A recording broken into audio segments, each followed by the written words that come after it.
Vergiden de öte Bilir misin? denizle Kaya Obası. Elbette.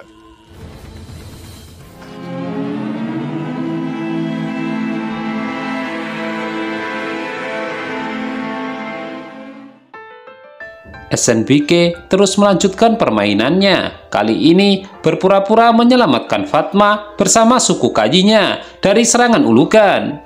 Akan tetapi dalam hatinya Osman tetap tidak percaya dengan segala intrik ini.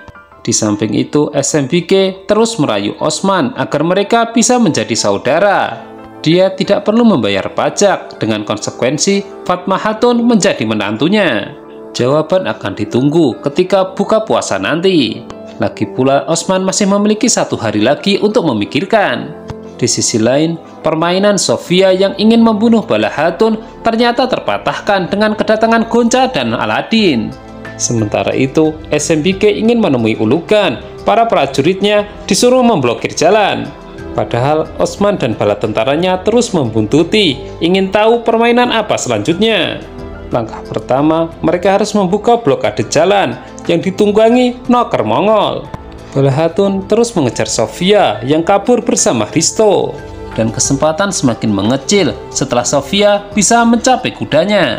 Di tempat berbeda, Osman menghabisi Noker Mongol yang ingin melapor kepada SNBK. Keberhasilannya ini membuat mereka leluasa menyaksikan percakapan antara SNBK dengan ulugan. Pemandangan ini saja sudah membuktikan bahwa keduanya memang membuat intrik. Sementara itu, Bala Hatun berhasil memaksa Sofia untuk bertarung lagi. Hanya saja kali ini cukup sulit karena tentara Bizantium cukup banyak. Di samping itu, Aladin harus dihadapkan dengan Hristo meskipun ia sempat di atas angin. Tapi dilema harus menyelamatkan Gonca membuat situasi berubah. Sofia dan Hristo berhasil kabur memanfaatkan kelengahan. Sebelum itu, Sofia kembali menteror Bala Hatun dan bersumpah bahwa dia tidak akan pernah bisa bertemu dengan putrinya. Hal itu membuat Bala Hatun jengkel hingga menugaskan Aladin dan Gonca untuk mengikutinya. Karena pada saat yang sama datang informasi bahwa suku diserang oleh ulugan. SNBK menyuruh ulugan untuk sabar dengan permainan yang ia buat. Hal itu tentu bertentangan dengan prinsip ulugan yang tidak mau beraliansi dengan orang Turki. Maka dari itu justru ulugan mendesak SNBK untuk segera menyelesaikan permainannya. Karena baginya Osman harus dihancurkan, bukan untuk diajak bersaudara. Melihat ini, Osman merasa dipermainkan dan ingin membalas dendam dengan permainan juga. Sofia mengajak Hristo kembali ke Akhisar karena tidak punya pilihan lain, namun tidak menyadari jika diikuti oleh Aladin dan Gonca. Sementara itu, para B di perbatasan dikumpulkan SNBK untuk mengajaknya beraliansi dan meninggalkan Osman sendirian. Sebagai imbalannya, mereka akan dijamin keselamatannya dari serangan ulugan. Saat ini Osman telah ditekan untuk membayar pajak. Namun Ilbay merasa tidak yakin rencana ini akan berhasil. SNBK lalu menegaskan bahwa Osman tidak punya cara lain. Apalagi jika tidak bisa membayar pajak, maka putrinya Fatma akan menikah dengan Sargun. Osman dan pasukannya kembali ke perkemahan setelah jelas melihat permainan SNBK dan ulugan. Maka dari itu, kini giliran mereka untuk menyiapkan permainan. Apapun keinginan SNBK akan dipenuhi, namun dengan manipulasi. Maryam bertanya kepada Bala Hatun apa yang membuatnya yakin dengan ucapan Sofia. Kalung doa yang ditulisnya kemudian ia tunjukkan karena hanya Halime yang memilikinya. Berbeda dengan Fatma, ia ketakutan jika dijodohkan dengan Sargun. Dia mengusulkan seluruh makanan untuk jamuan buka puasa seharusnya dibubuhi racun agar musuh mereka mati. Bala Hatun lantas menasihati bahwa mereka berbeda dengan musuh. Sofia dan Hristo memasuki Akhisar. Aladin dan Gonca memikirkan bagaimana cara bisa masuk. Tiba-tiba, kereta pembawa logistik muncul. Aladin kemudian menyergapnya. Dengan itu bersama Gonca, mereka bisa menyamar. Sementara itu, SNBK telah menyiapkan banyak hadiah untuk Osman ketika pergi berbuka puasa. Ilbay dan Begum Hatun masih bingung apa sebenarnya motif SNBK. Karena jelas-jelas Osman adalah musuh dan harus dihabisi. Kenapa diajak menjadi saudara? Sebelum berangkat, Aladin memuji penampilan Gonca yang menyamar bahkan tidak bisa dikenali. Wajar karena dia keturunan Germian yang pandai berkamuflase. Meskipun begitu, itu bukan alasan sebenarnya. Aladin ingin menyanjung istrinya setinggi langit. Sementara itu di sisi lain, Osman tidak mau kalah. Ketika Balahatun sedang menyiapkan masakan untuk buka puasa, Osman menculiknya. Tanpa memberitahu alasannya, dia membawa istrinya itu langsung menaiki kuda. Selama perjalanan, keduanya berbincang-bincang mengenai masa lalu mereka. Hingga ketika tiba di suatu tempat, Osman memberikan kejutan untuk Balahatun, yaitu kuda Alaca. Osman pun menjelaskan bahwa kuda itu selalu memberikan isyarat bahwa istrinya masih hidup. Balahatun sangat senang kuda kesayangannya telah sembuh. Rencananya ia akan langsung bertanding lagi dengan Iltutan. Balahatun bertanya kepada Osman apakah ia menemukan kerudungnya, dan suaminya itu menjawab dengan malu-malu. Orhan dan yang lainnya menyamar sebagai noker Mongol karena mendapatkan tugas untuk menghadang pasukan bantuan. Zarkute sempat salah mengenali Boran, maka dari itu Orhan menyiapkan pita merah agar mereka bisa saling mengenali. Dan berbeda dengan noker pasukan bantuan, Sargun menjemput sendiri pasukan bantuan atas perintah ibunya. Sementara itu SMBK datang lebih awal ke perkemahan Osman untuk menghadiri jamuan buka puasa. Fatma sempat mempertanyakan, untungnya Osman dan Balahatun bisa menghadapi suasana. Zarkute sendirian menghadang pasukan Sargun karena bisa berbahasa Mongol. Teman-temannya kemudian muncul dan mengaku sebagai pasukan Ulugan yang ditugaskan untuk menghabisi Sargun. Akibatnya, pertempuran tidak bisa dielakkan antara Mongol asli dengan Mongol palsu. Di sisi lain, Aladin dan Gonca bisa memasuki Akhisar tanpa hambatan berarti. Kembali ke pertempuran, pasukan bantuan benar-benar dibantai. Sargun memilih kabur karena kalah, sementara Orhan harus terluka di bagian lengan. Sementara itu, Ulugan sedang mencari cara untuk bisa lepas dari permainan SMBK. Karena tidak ada sejarahnya, Mongol beraliansi dengan Turki. SMBK bertanya kepada Osman di mana para Sehzade. Namun pertanyaan yang sama juga dikemukakan di mana Sargun. Pada pokok pembicaraan, SMBK mengingatkan Osman waktunya tinggal sehari untuk membayar pajak. Aladin dan Gonca harus meyakinkan penjaga bahwa mereka akan menggantikannya menjaga kamar Sofia. Meskipun agak sedikit alot, akhirnya mereka berhasil. Osman meminta SMBK tidak usah khawatir, besok ia akan membayar pajak. SMBK sempat bingung, ia berharap Osman lebih memilih menikahkan Fatma dengan Sargun. Tak lama berselang, Orhan ikut bergabung berbuka puasa. Selanjutnya disusul dengan Sargun yang datang dengan marah-marah karena baru saja diserang oleh Ulugan. Sementara itu Aladin dan Gonca terus menjadi penjaga dengan sangat romantis. Hingga kemudian Hristo datang karena dipanggil Sofia. Dia memerintahkan agar membunuh biarawati Rusia yang telah membesarkan Halime.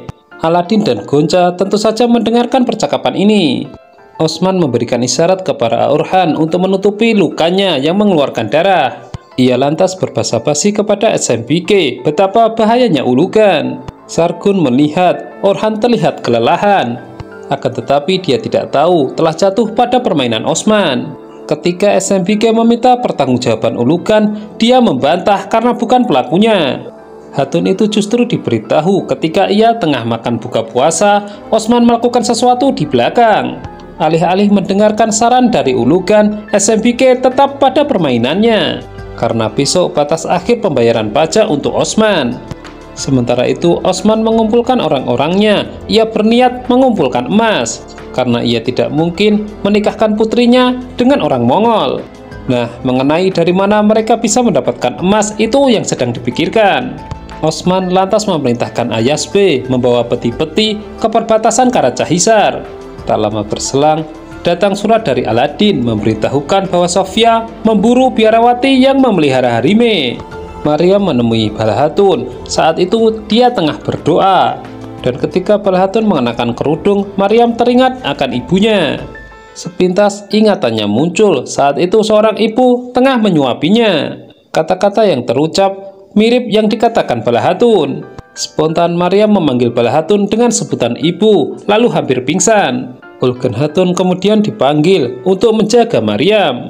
Holovira menginformasikan mengenai berita dari Aladin dan ingin ikut. Bagaimanapun juga, ia pernah Kristen, pasti banyak membawa manfaat. Malam itu Osman menyendiri dan menangis, berdoa memohon pertolongan. Sukunya kini telah hancur dan dikuasai musuh. Padahal cita-citanya masih jauh, bahkan keluarganya juga dirongrong. Akan tetapi keesokan harinya Osman begitu bersemangat mengajak prajuritnya berburu emas. Keberangkatan mereka itu ternyata dimata-matai oleh Ulugan. Maryam bingung karena dijaga Ulugen Hatun. Ia tidak bisa memberitahu Sofia bahwasanya Balhatun dan yang lainnya sedang memburu biarawati Lucia. Tapi Maryam tersentak. Ia tidak rela jika Sofia dan Balhatun saling membunuh. Balhatun bergabung dengan Aladin, namun belum mengetahui keberadaan biarawati tersebut. Untungnya Holovira tahu tempatnya setelah mendengarkan perkataan Hristo yang sedang lewat. Sementara itu, rombongan Osman akan menemui Ayasbe dan membawa peti-peti. Dan tanpa disadari, Ulugan terus membuntuti. Ternyata diam-diam Sargun menyukai Fatma. Ibunya pun mendukung, dia sangat cantik dan cerdas. Ditambah lagi jika mereka bersatu dengan Osman, dunia akan tunduk. Sementara itu Ilbay dan Begum Hatun bingung bagaimana keluar dari situasi ini. Osman memerintahkan prajuritnya untuk menghilangkan jejak. Tapi Ulugan sudah sangat dekat, bahkan ia berani melangkahi permainan SMBK demi menghancurkan Osman. Sesuai perintah, Ayasbe datang dengan membawa peti-peti di perbatasan Karacahisar. Nah, ketika momen itu Ulugan muncul untuk menyergap. Anehnya pihak Osman sangat senang dengan pertemuan ini. Di sisi lain, Holovira benar-benar bermanfaat ketika membantu semuanya memasuki biara. Tentunya dengan sisa-sisa atribut serta pengetahuannya mengenai Kristen. Sofia mendapatkan kiriman pembawa logistik yang semuanya telah tewas. Salah seorang penjaga mengatakan seorang pembawa logistik sudah masuk menggantikan Markus. Sofia kaget, berarti ada penyusup. Ulugan akhirnya berhadapan dengan Osman dan ia kalah serta terluka. Begitupun dengan pasukannya yang mulai kewalahan. Altuga memutuskan membawa Ulugan kabur, namun bagaimanapun juga dia terluka parah. Akibatnya Osman bisa mengejar. Sementara itu para Hatun diizinkan masuk menemui biarawati Lucia, sementara yang laki-laki berjaga di luar. Duel seru terjadi antara Charkutai dengan Altuga. Sayangnya seperti yang sudah-sudah, Charkutai memang dianggap lemah. Ketika dia hampir saja bisa menghabisi saudaranya itu, ia tidak tega. Beruntungnya teman-temannya memberikan support, tidak mudah menjadi dirinya. Ulugan kini menjadi bulan-bulanan Osman. Dia akhirnya mengaku bahwa bukan berburu emas, melainkan berburu dirinya. Semua permainannya dengan SMBK dia sudah tahu. Ulugan juga tidak bisa mengelak, karena pada dasarnya ia juga sedang berburu Osman. Di sisi lain, biarawati Lucia ditodong untuk memberitahukan di mana keberadaan Halime. Dia bingung karena Sofia berpesan bahwa ini rahasia. Di luar, ternyata Hristo telah datang. Aladin pun was-was. Lucia diberitahu bahwa Sofia memerintahkan Hristo untuk membunuhnya. Jika dia masih ingin hidup, maka harus ikut dengan mereka. Aladin kemudian masuk memberitahu bahwa Sofia sebentar lagi akan datang. Sofia benar-benar dibuat geram karena Hristo tidak langsung membunuh Lucia. Dan bisa dipastikan jika dia tengah diintimidasi oleh Balhatun. Ketika SMBK meyakinkan putranya bahwa Osman tidak akan kuat membayar pajak, ternyata Osman datang membawa peti-peti yang mereka minta. SMBK sempat tercengang, namun yang lebih mengejutkan, di dalam peti itu ternyata hanya ada batu. Dia pun naik pitam merasa dipermainkan. Tapi Osman menanggapinya dengan santuy, lalu menghadirkan Ulugan. Nah, sekarang menjadi jelas, permainan dibalas dengan permainan. Ketika hendak diselamatkan, biarawati Lucia dilempari belati oleh Sofia hingga tewas. Tapi sebelum itu, dia memberitahu Balhatun bahwa yang dititipkan Sofia bukanlah Halime, melainkan Poena. Osman membongkar wajah asli SNBK. Karena ketika Ulugan akan dihabisi, dia menentang. Para B di perbatasan kemudian dihadirkan untuk menyaksikan aliansi sebenarnya antara Ulugan dan SMBK. Jelas semua kecewa merasa dibohongi oleh wanita tersebut. Kilas balik memperlihatkan Osman lebih dahulu membuat Ulugan berbicara. Dan dengan keangkuhannya ia membanggakan jumlah pasukannya. Padahal bagi Osman hal itu bukanlah masalah. SNBK menyuruh Osman untuk tidak membunuh Ulugan. karena jika itu terjadi, maka Mongol akan menghancurkan Turki. Osman merasa tidak peduli karena kedatangan Mongol hanya untuk menjajah. Dalam situasi seperti ini pun, Ulugan masih sempat mengancam Osman bahwasanya Turki akan dihancur leburkan dan Osman tidak akan dikenal dalam sejarah. Ancaman itu kemudian dijawab Osman dengan menghunuskan pedang ke arah Ulugan.